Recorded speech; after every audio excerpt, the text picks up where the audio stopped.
Yemo, Keita Kulama, Grevi Futila, Abima Yemo, Yemo,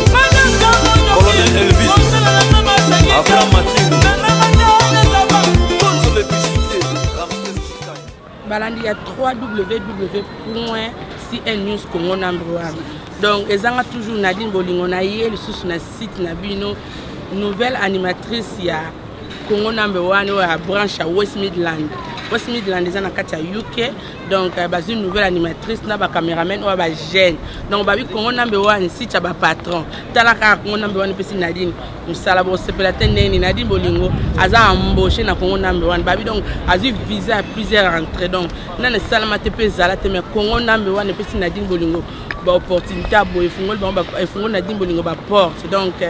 na sengi na bino nyoso ba fanatique na ngai oyo babande ko soutenir ngai ba continuer toujours ko soutenir nga donc na komi na Congo #1 o alinga ba kema na sala ala na roto donc po babi Congo #1 nde si ta ba patron donc ceux qui besoin na ba patron te donc mo zo musala ezati donc nga na zuna nga musala na Congo #1 po babi Congo #1 nde si ta ba patron tala ka si ta ba patron nge sali na din donc na ben bino nyonso ba mama na nyonso ba support ngai o ba soutenir nga o ba pisa nga ba conseil tout na Congo #1 donc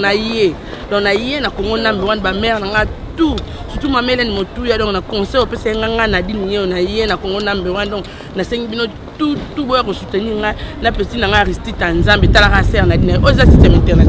international soko na dini donc merci pour la sponsor na nga Lucas Ndombele donc na ba conseil au pesa ngai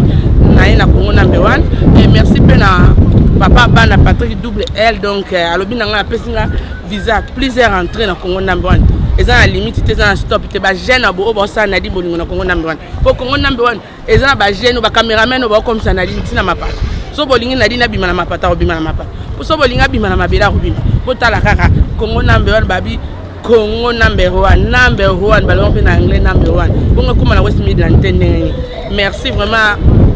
il y avait nanga abeba di port dona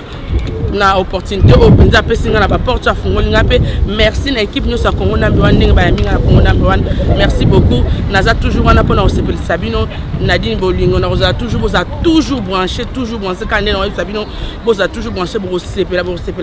un grand merci à Venanga Lucas Ndombe babi ende sponsor ya Nadine Bolingo azosimba Nadine Bolingo na kacha West Midland donc on a eu tout alinga zo mabanga oza site international eza site ba lo côté babi site ba patron donc soko au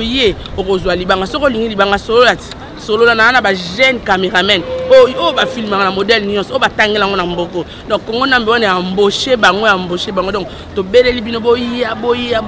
Congo #1 babi yango nde sita ba patron babi Congo #1 système eloko nzoto so ça eloko nzoto te ko na Congo #1 te Congo #1 c'est la qualité Congo #1 is the best donc to beleli bino boya merci beaucoup.